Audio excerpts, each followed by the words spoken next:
World food safety day 2025 উপলক্ষে food safety poster এবং model exhibition হয়ে গেল মালদায়। শুক্রবার এই এক্সিবিশন অনুষ্ঠিত হয় মালদা শহরের সত্য চৌধুরী ইনডোর স্টেডিয়ামে। এতে মালদা জেলার বিভিন্ন স্কুল কলেজের ছাত্রছাত্রীরা অংশগ্রহণ করে।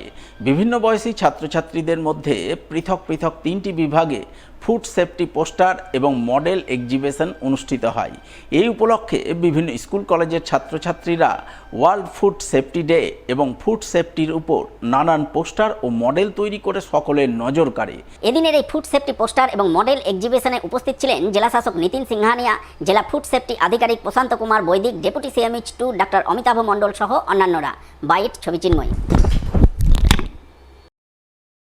আপনি জানেন যে এই জুন মাসের 7 তারিখ হচ্ছে ওয়ার্ল্ড ফুড সেফটি ডে।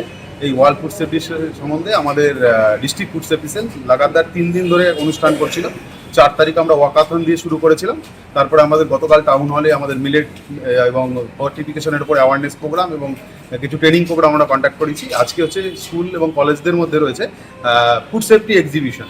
এখানে ওয়ার্ল্ড ফুড সেফটি ডে এবং ফুড সেফটি অ্যাসপেক্টের ওপরে সমস্ত স্কুল এবং কলেজ যারা এখানে পার্টিসিপেট করেছে, প্রায় 20টির উপরে স্কুল কলেজ এখানে পার্টিসিপেট করেছে। আমরা 3টি ভাগে করেছিলাম, 1 থেকে 5 ক্লাস 5 অবধি একটা, 5 থেকে 8 আর 8 থেকে 12 অবধি। তো এরকম আমাদের অনেক সুন্দর সুন্দর এরা রিপ্রেজেন্টেশন করেছে, যেখানে মানুষকে আরও বেশি এই সচেতন করবে। আর সবচেয়ে বড় কথা, এটা স্টুডেন্টদের মধ্যে একটা উৎসাহ তৈরি করবে, যারা ফুড সেফটি নিয়ে ভবিষ্যতে আরও বেশি পড়াশোনা করবেন, অনেক বেশি জানবেন এবং ইমপ্লিমেন্টেশনের জন্য এগিয়ে আসবেন।